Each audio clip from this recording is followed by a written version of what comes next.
Well, welcome back to another Dynodaze video. A beautiful Smart ForFour Brabus on the Dyno. This one has had extensive work since it's been here, and we're going to run through all those in a moment. It's had, you know, all the good bits like hybrid turbos and that sort of stuff, and it's our job now to map all of those parts in. So let's do it.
Well, it's that part of the video where we talk about oil. The reason we do that is because we've got a sponsor called worldoflubricant.co.uk. Now, if you've got a Honda or a Mitsubishi or anything Jap with a bit of pizzazz, you're probably using some quality oils. Now, I personally use Molygen 5W40 fully synthetic. I love it. These guys at worldoflubricant.co.uk, they sell it, and you can get a discount by using the code Dyno at the checkout. So go use the code Dyno at the checkout, worldoflubricant.co.uk, save yourself some money on oils.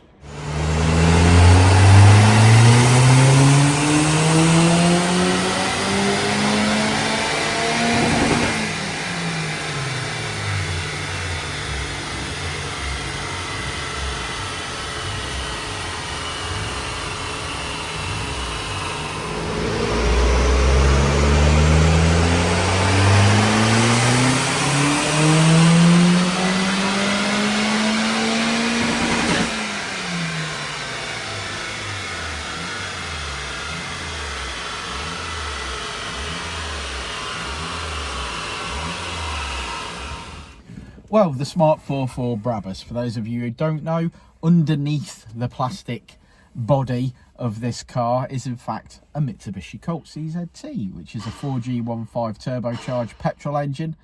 And this one's had some modifications since it's been here, Richard. Yeah, loads, to be fair. We've done this car in 3 rounds of work, haven't we? Yeah. I don't believe I may have covered it as in the sense of taking pictures and adding it to Facebook, but I don't believe we've done any video content on it. So it originally came in and had its gearbox removed, LSD fitted, new gearbox oil, and an Extreme Stage 2 clutch.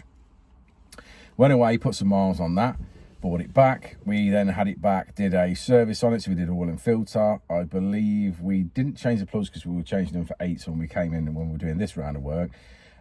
We did a cam belt.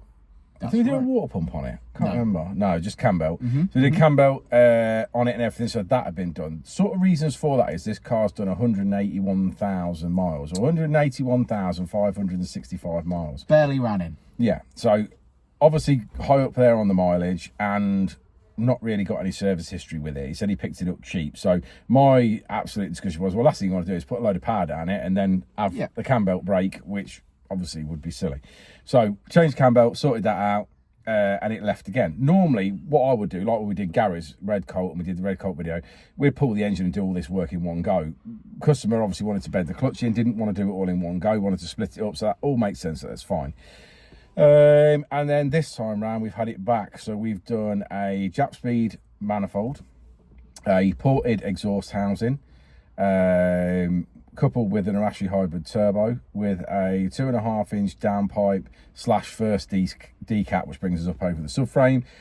We made a custom 2.5-inch exhaust from that section back.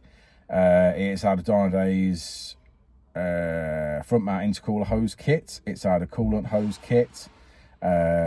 We fitted a Ali side mount to it, have we not? We've done 3-port, we've done Group M induction kit. Injectors. 550cc Bosch injectors, Forge RS dump valve, Colt CZT charge pipes down the side of the engine to allow for the dump valve and across the front to match the intercooler.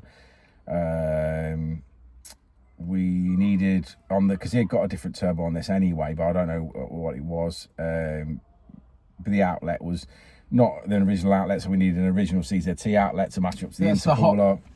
Yeah, that's the pipe, the little charge pipe at the bottom.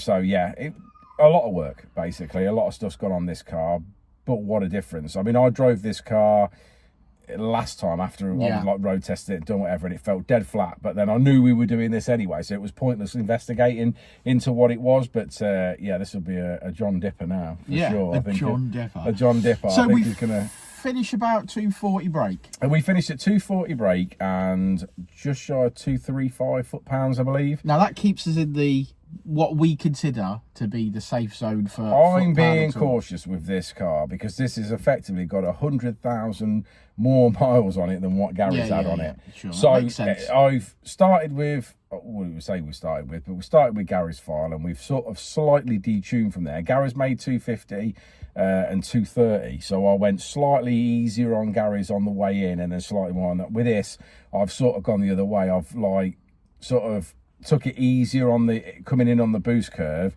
and then sort of tried to put a little bit more in at the sort of makes back sense to bring it in. Longevity, so isn't longevity. It? Mike's gonna have a lot of fun in it. This will feel phenomenal in comparison to what it did do previously. Yeah, absolutely. But I normally would aim for one of these between 230, 240 foot-pounds and around the 250 rate. I just feel like we were getting up on there. And another thing that this car's got that Gary's hasn't got, of course, is the sports cap. Yeah. So he might wanted a sports cap, so I don't want aggravation and hassle. So I want one welding in. It's not even an unboltable section. It's been welded into the exhaust. So I believe that the little bit of lack of power we've got there is probably that. We're running about the same boost as what we were running in Gary's. So it's just a restriction, isn't it? It's just a little bit of a restriction. But like I said, I took it a little bit easier on the rods on the way in. So it's, yeah. Well, a fantastic result. Car looks nice now. The engine bay looks sublime. So really happy with that. And yeah, I'm sure Mike's going to have a jolly good Christmas driving this motor. Yeah, for sure. I think this will totally transform this. I think it's a shame we didn't run it, I suppose, in its form that it was, but I think we both agreed that the reason we weren't going to do that is we weren't sure what turbo was on it. Even the wastegate was like a mackled mess of welded pieces of metal. We did have some problem, didn't we, with the ECU? We did, and we did when we tried to put the base file on for the bigger injectors. Yeah, for some reason it's got like a dummy ODB2 port put in, but then it tees off. It's a 2 ports, and then the original was plugged into that, which initially, when we plugged in, was down under the steering column, and you just feel down there. And that stopped us from communicating with the ECU, didn't it? It did initially, yeah, but then once obviously we're sort of, like I said, well, when I get it off the ramp, because obviously we're just still doing the exhaust and still doing bits, when it actually comes off the ramp, I'll have a proper look and make sure that a wire's not out or a fuse is not blown or whatever. Yeah. And then obviously we found that what was going on down there. Yeah, but happy days. So let's go and look at the graph. Let's have a look at the graph. Let's do it. Okay, well, there's the graph, lads. Yeah, pretty good, pretty smooth, looking good. Finishing on 240 brake horsepower, 234 torque. That's 214 at the wheels. Obviously, lots of runs today. It's a bit warm in here now. But yeah, great car. And as Richard said, keeping it safe, and the mods have been extensive. So if you need help with your Brabus or Colt or whatever you've got, give us a shout, and we'll see you on the next one, won't we, Rich? We will indeed.